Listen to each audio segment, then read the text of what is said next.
Shalom Alaikum Bapak Ibu Saudara-saudari yang dikasihi di dalam Tuhan. Kita bersyukur bisa berjumpa kembali untuk belajar firman Tuhan. Mari kita berdoa. Bapa, dalam nama Tuhan Yesus kami bersyukur untuk kesempatan yang Engkau berikan kepada kami. Sebentar kami akan belajar firman-Mu dan biarlah Roh Kudus yang menolong kami. Dalam nama Tuhan Yesus kami berdoa. Amin. Bapak Ibu Saudara-saudari yang dikasihi dalam Tuhan, hari ini Jumat 29 Januari 2021. Kita akan belajar dari 1 Tawarik pasal yang ke-11 ayat yang ke-10. 1 Tawarik pasal yang ke-11 ayat yang ke-10.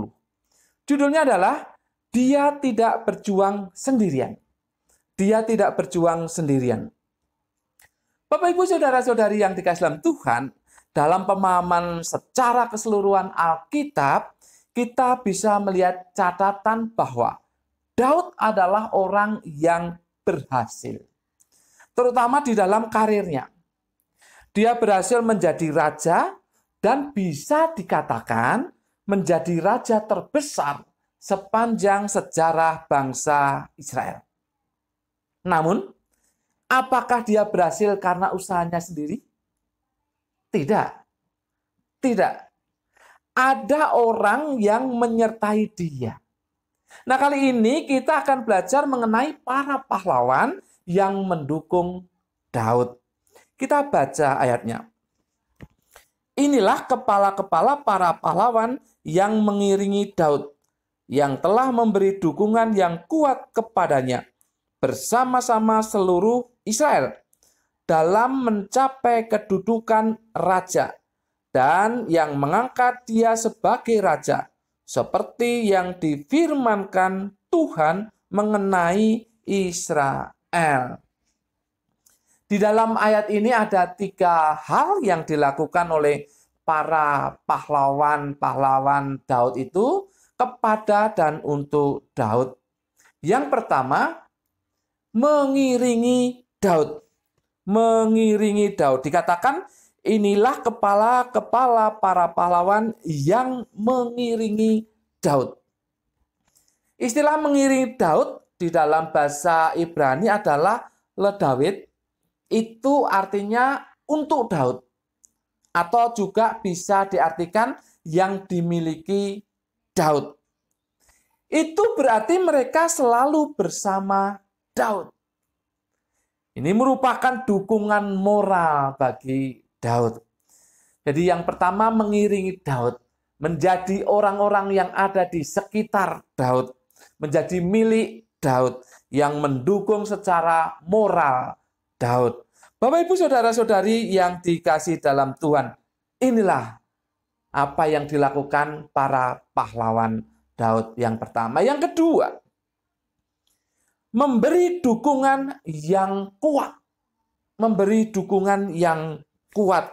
Dikatakan di ayat itu. Yang telah memberi dukungan yang kuat kepadanya. Di dalam bahasa Ibrani dipakai kata hasak. Hasak. Itu sama artinya dengan memperkuat. Jadi ada sisi lemah dalam diri Daud. Sehingga mereka memperkuatnya. Ada sisi lemah dalam diri Daud dan orang-orang di sekitarnya itu dan para pahlawannya itu memperkuat Daud. Mereka yang memperkuat Daud. Kemudian yang ketiga, mengangkat Daud sebagai raja. Dikatakan di ayat itu, dan yang mengangkat dia sebagai raja. Mengangkat Daud sebagai raja. Dalam Ibrani itu dikatakan hameliko. Ya, hameliko. Itu dalam kata Ibrani, hameliko. Itu artinya menyebabkan untuk memerintah. Menyebabkan untuk memerintah.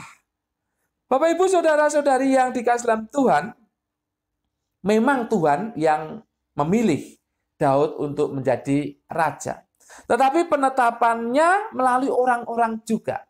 Dan rakyat Israel. Jadi mereka menjadi alat Tuhan untuk menetapkan Daud sebagai raja yang menyebabkan untuk memerintah, sehingga Daud mempunyai hak untuk memerintah rakyat Israel. Intinya adalah ada orang-orang lain di seputar Daud sehingga Daud berhasil. Jadi ada banyak orang lain di sekitar Daud yang membuat Daud bisa berhasil. Karena mereka mengiringi Daud, yaitu memberikan dukungan moral, memberikan dukungan yang kuat, yaitu memperkuat sisi-sisi lemah dari Daud, dan yang menetapkan Daud sebagai raja atau yang membuat Daud, menyebabkan Daud bisa memerintah, itulah orang-orang di sekitar Daud, sehingga Daud bisa berhasil. Bisa berhasil. Ini artinya bukan usaha sendiri saja. Memang Daud pejuang, tetapi bukan dia sendiri yang membuat dia sampai pada puncak karirnya sebagai raja. Ada orang-orang di sekitarnya yang membuat Daud berhasil. Bapak, Ibu, Saudara-saudari yang dikasihi dalam Tuhan, ada 3 perkara yang coba kita terapkan di dalam kehidupan kita sehari-hari. Yang pertama, kita bersyukur kalau kita berhasil. Kita bersyukur kalau kita berhasil, tetapi jangan sombong. Jangan sombong, jangan angkuh, jangan tinggi hati. Sekalipun kita sudah berhasil. Mengapa? Karena bukan diri kita sendiri yang membuat kita bisa berhasil. Ada pihak lain yang mendukung kita supaya kita berhasil. Yang pertama itu Tuhan. Ada Tuhan yang memberi izin supaya kita berhasil. Yang kedua ada orang-orang di sekitar kita yang membuat kita bisa berhasil karena mereka mendukung kita. Sehingga kita bersyukur dan tidak sombong, tidak angkuh, tidak tinggi hati, sekalipun sudah berhasil. Yang kedua, hargai orang-orang di sekitar kita yang membuat kita berhasil. Kalau kita sebagai kepala keluarga, hargai orang-orang di keluarga kita yang mendukung kita sehingga kita berhasil. Pasangan kita dan anak-anak kita itu yang mendukung kita berhasil. Atau mungkin asisten rumah tangga kita. Siapa tahu dia mendoakan kita supaya kita berhasil. Jadi hargai mereka. Hargai orang-orang di sekitar tempat kerja kita.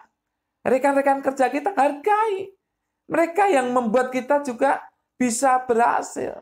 Hargai orang-orang yang ada di lingkungan kita. Jadi orang-orang yang ada di sekitar kita, kita perlu menghargainya, terutama keluarga kita, yaitu pasangan, anak-anak, bahkan juga asisten rumah tangga kita.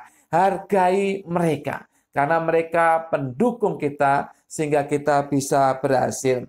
Yang ketiga, kalau belum berhasil, maka kita semakin menjaga hubungan dengan pihak lain. Mengembangkan hubungan dengan pihak lain, memperkuat hubungan dengan pihak lain, terutama dengan Tuhan. Karena kalau Tuhan tidak mengizinkan, ya kita tidak akan berhasil. Tapi kalau Tuhan mengizinkan karena hubungan kita dengan Tuhan baik, maka ya bisa menjadi berhasil. Juga hubungan dengan orang-orang sekitar kita semakin dikembangkan, semakin diakrabkan. Karena mereka mendukung, sekalipun mungkin tidak kelihatan, tapi mereka berdoa untuk kita, supaya kita berhasil. Maka sebelum berhasil, kita harus terus dan semakin menjaga hubungan yang baik dengan Tuhan dan juga dengan orang-orang di sekitar kita. Saya yakin ada di antara Bapak Ibu yang sudah berhasil. Saya ingatkan, bersyukur, jangan sombong. Ada orang-orang yang mendukung Anda dan hargai orang-orang itu. Tapi mungkin juga ada dari Anda yang belum berhasil. Jaga hubungan yang baik dengan pihak lain, terutama dengan Tuhan dan orang-orang di sekitar kita, supaya mendukung Anda untuk bisa berhasil. Amin. Mari kita berdoa. Bapa, dalam nama Tuhan Yesus, terima kasih untuk firman-Mu. Kami sudah belajar tentang keberhasilan dan menjadi nyata bagi kami bahwa perjuangan itu bukan sendiri. Tapi ada orang-orang di sekitar kami yang mendukung kami untuk berhasil. Terutama Engkau ya Bapa yang mengizinkan kami untuk berhasil. Terima kasih atas firman-Mu, Roh Kudus tolong kami untuk melakukannya. Sehingga ketika kami berhasil, kami tidak sombong. Dan kami mau menghargai orang-orang yang mendukung kami.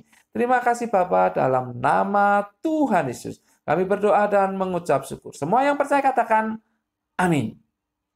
Tuhan memberkati Bapak, Ibu, Saudara-saudari senantiasa.